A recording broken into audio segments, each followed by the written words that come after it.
These extra vivid corals are signs of a reef fighting for its life. After another sweltering summer off Australia's northeast coast, scientists are piecing together the scale of damage to the world's largest reef system, the Great Barrier Reef. Up until about 8 weeks ago, it was just beautiful. Then in early February, the corals started to bleach. The only time we've seen bleaching this bad was in 2016, when just about everything died. As global sea temperatures rise and damaging storms become more common, driven by climate change, reefs around the world are increasingly threatened. Biologist Anne Hoggett has been closely monitoring the reef around the Australian Museum's Lizard Island Research Station on the northern end of the Great Barrier Reef for over 30 years. About 50% of the corals that we saw out there just now are dead and covered with algae. Aerial surveys by the government authorities who work to conserve the marine park say increased sea temperatures have impacted 3/4 of the Great Barrier Reef. About half of the 1,000 reefs studied showed high or very high bleaching, but the full impact is still being measured, says Great Barrier Reef Marine Park Authority Chief Scientist Roger Beeden. And what we saw over the summer months was very prolonged, elevated temperatures across most of the Great Barrier Reef. And so we don't know what the full consequences of this event currently are. Coral bleaching occurs when underwater temperatures are more than 1 degree warmer than their long-term average. As corals come under heat stress, they expel algae living within their tissues, draining them of their vibrant colours and eventually turning bone white. Without the algae, which is also their food source, they will die if temperatures don't drop in time. And so these beautiful colours, you know, the pinks and the blues, they're corals screaming out because that's their sunscreen. They make this sunscreen, and they look actually prettier than when they're healthy, because when they're healthy they've got a lot of brown on them. Wow. All these brown ones, they've turned up their toes and died.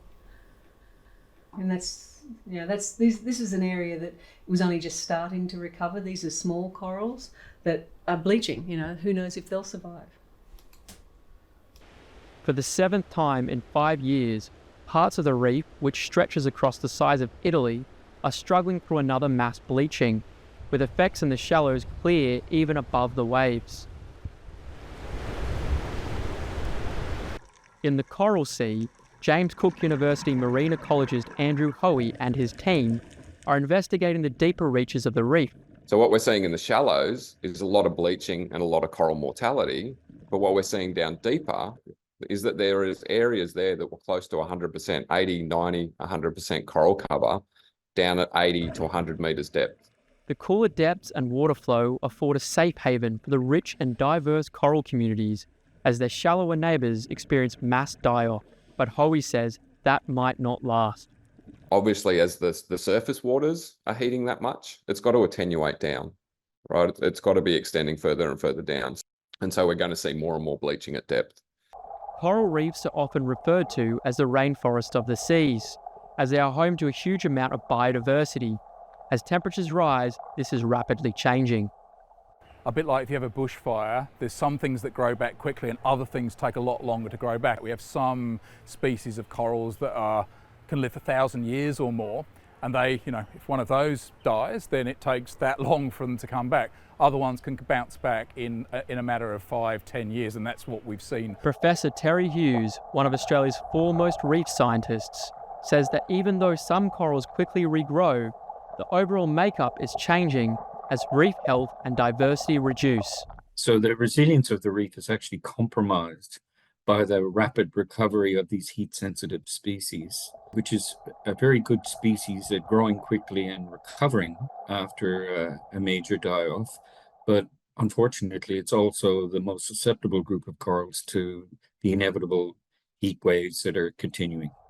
We'll lose a lot of those structure-forming corals, so a lot of the plating ones, a lot of the branching corals, and these are a lot of the corals that fish rely on, right? So we lose them, we lose the fish, we lose the whole ecosystem. Back on Lizard Island, Hoggett and her husband Lyle are eyeing retirement from a very different reef. It makes me so sad and angry. Coral reefs are so beautiful and I love them so much, and they do so much good for the world. It just makes me angry that it's within our power to stop this from happening and we are not doing anywhere near enough, quickly enough. We need massive cuts to big things like our industrial carbon pollution. And that's up to governments, and it's not just up to a single country. Every country has to play their part.